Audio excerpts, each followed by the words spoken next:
Good morning. Thank you, Madam Chair, and thank you to all of the members of this honorable body.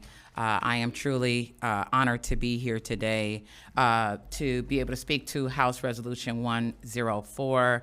I have joined with me Margot Bruner from the Michigan Cannabis Association that is also very knowledgeable about the hemp industry as well. And so I just want to present to you and share a few highlights about why this resolution is important to Michigan and important to me. I am serving in my third and final term as the only member that currently serves on financial services for all 3 terms. While this was not the initial goal coming into the House, as a former science teacher, serving on that committee, I've learned a great deal about the impact of our financial banking institutions and a myriad of businesses that exist in the state of Michigan and their inability to properly bank.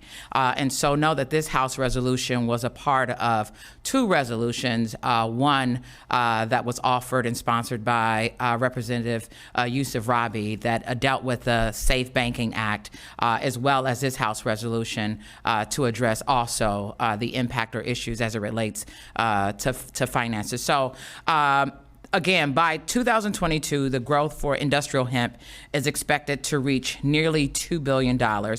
Despite the crop's demonstrated global success, our farmers have been left out in the cold, unable to share in the industry's growth and profits because of our country's strict regulations, as you've lifted up today. Currently, American companies are forced to import the vast majority of their hemp and fiber products from other countries like China and Canada, amounting to millions of dollars worth of imports each year. This effectively denies our communities, states, and nation the opportunity to compete and share in the success of a vast industry, because industrial hemp has a wide variety of uses and applications.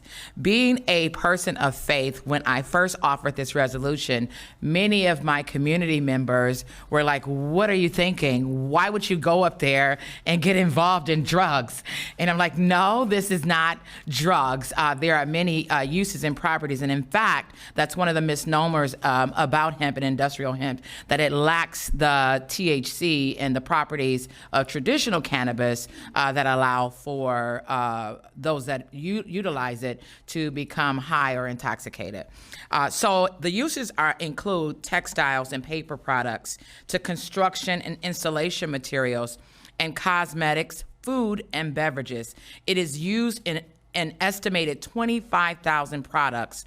The commercialization of industrial hemp has the potential to stimulate economic resurgence in Michigan, especially for communities like Detroit, which has an abundance of vacant land that could be utilized to grow local and state economy, instead of sitting empty and unutilized. Removing the barriers to hemp production and processing has the potential to not only bring revenue in our communities and our state, but would also create thousands of jobs along the way. Without the U.S. Department of Agriculture taking action, the options and opportunities open to farmers of other commodities like soybean or corn are blocked from being accessed for industrial hemp farmers. That includes small business loans, federal crop insurance, banking institutions, and unfettered USDA research. On top of the economic opportunities it would create by removing these barriers for the industrial hemp, growing, cultivating, process, and manufacturing hemp has a much smaller environmental footprint. Hemp has a unique ability to grow in most climates while requiring less water than other commodity crops, and can be cultivated with minimal use of herbicides and pesticides that run off into our bodies of water, something that is so important in the state of Great Lakes. In comparison to other substitutes like cotton, hemp produces much higher yield per acre and boasts of average growth cycle of only 100 days. So as you can see, the benefits of the industrial hemp in the United States are numerous for our economy, our communities, and our environment.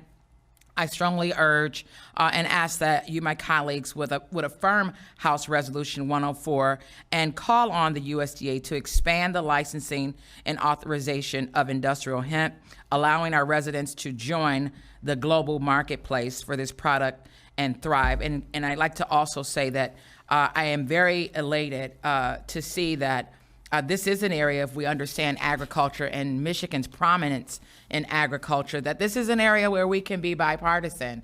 I believe there was an article that was out yesterday. Mitch O'Connell is also urging at the federal level movement. And so Michigan can take the lead in the resurgence and the uses of industrial hemp. And I'm very proud of the work that you'll hear about coming forward also from Michigan State. Hello, thank you, Madam Chair and members of committee. My name is Margot Brunner.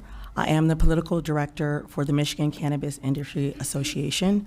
I also was previously employed by the Marijuana Policy Project for the Coalition to Regulate Marijuana Like Alcohol's 2018 political campaign, which was the legalization of adult use marijuana and hemp also. The hemp industry is actually $1 trillion industry because there are approximately 50,000 products that it can replace, from plastics, cosmetics, building material, et cetera. And we definitely hope that this opportunity can be used to contribute to the economic prosperity of the community for Michigan and also Detroit as well. Nationally, African American farmers are a mere 1.4% of the country's 3.2 million farmers, according to the 2012 U.S. Census and Agricultural report. So last year in October of 2018, I traveled to North Carolina to panel for the Black Farmers and Urban Growers Conference, which is also known as BUGS.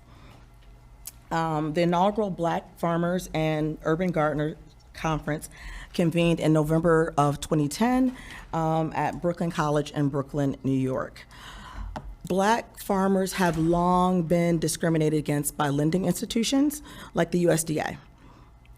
And with the limited population of growers, land, and resources, they sometimes lack access to the necessary information networks that enable farmers to move quickly, and they could be left behind potentially again with hemp. So this is definitely absolutely essential.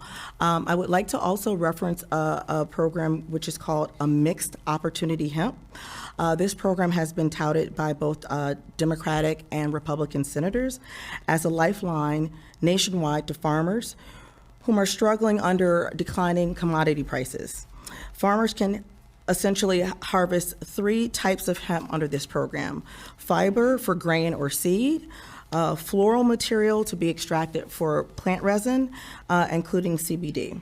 So I just wanted to use that as a reference as a model that is working and could be used to parallel with this. Thank you.